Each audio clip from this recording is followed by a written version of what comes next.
আজকে একটা কচু আর চিংড়ি মাছ দিয়ে একটা তরকারি করেছিলাম, তো সেটারই রেসিপি তোমাদের সাথে শেয়ার করছি। একটু অন্যরকমভাবে বানিয়েছি। তো কচুটা প্রথমে ছাড়িয়ে নিয়ে পাতলা পাতলা করে কেটে নিয়েছি, আর আলুটাও সেইভাবে কেটেছি, আলুটা একটু কম দিয়েছি। আর ওই যে লাউ পাতা চিংড়ি পাতুরি করেছিলাম, ডাঁটাগুলো রেখে দিয়েছিলাম, সেটাও এখানে ইউজ করে নেবো। টমেটো নিয়েছি, একটু আদা কুচিয়ে নিয়েছি, চিংড়ি মাছ নিয়েছি, কাঁচা লঙ্কা। প্রথমে কড়াইতে তেল গরম করে তেজপাতা, একটুখানি জিরে, একটা শুকনো লঙ্কা দিয়ে ভালোভাবে ভেজে নেবো। গন্ধটা বেরিয়ে গেলে তার মধ্যে অ্যাড করে দেবো কুচনো আদা। আদা তোমরা থেতো করেও দিতে পারো, বেটেও দিতে পারো, কোনো ব্যাপার নয়। আদাটা ভালো করে ভেজে নেবো, নিয়ে তারপর চিংড়ি মাছটা দিয়ে দেবো। চিংড়ি মাছে কিন্তু আমার আগে থেকে নুন হলুদ কিচ্ছু মাখানো ছিল না, জাস্ট ধুয়ে রাখা ছিল, জলটা ছড়িয়ে দিয়ে তার মধ্যে দিয়ে দিলাম নুন পরিমাণ মতন এবং পরিমাণ মতন হলুদ। নিয়ে এবার তেলের সাথে এবার চিংড়ি মাছটাকে আদার সাথে ভালোভাবে ভেজে নেবো।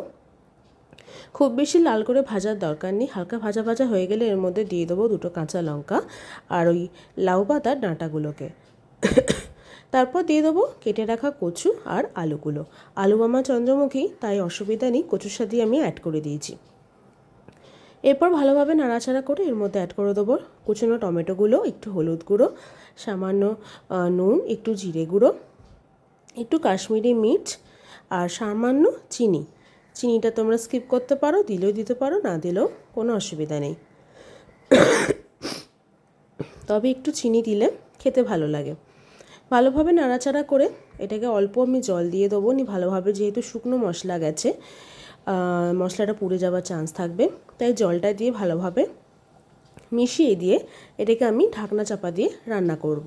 মোটামুটি মিডিয়াম ফ্লেমে এটা ফুটে উঠলেই দেখছো অনেকটাই ঝোল আবার মরে গেছে। আবার আমি একটু সামান্য জল দিয়ে ভালোভাবে নাড়িয়ে চাড়িয়ে এর মধ্যে অ্যাড করে দেবো দুটো কাঁচা লঙ্কা। এখনও একটু কচু সেদ্ধ হবে, সেটাই দেখছিলাম। তো আবার কিছুক্ষণ ফুটিয়ে এটা দেখবো, দেখো অনেকটাই ঝোল এখানে মরে এসছে। এবার আমরা কচুটা চেক করব নরম হয়েছে কিনা। একটু হলো এটা অনেকটাই নরম হয়ে গেছে। এরপর এটা শেষের দিকে অল্প একটু ধনেপাতা আর গরম মশলা এটা দিয়ে ভালোভাবে মিশিয়ে দেবো, নিয়ে এটা আমার তৈরি হয়ে গেছে। গরম মশলা ধনেপাতা মেশানোর পর একটু চাপা দিয়ে রেখে দেবে, তাহলে গন্ধটা সুন্দরভাবে তরকারির মধ্যে কিন্তু মিশে যাবে। চলো, এটা আমার রেডি হয়ে গেছে। এটা তোমরা ভাতের সাথে খেতে পারবে, খুবই ভালো লাগে খেতে গরম গরম ভাতের সাথে।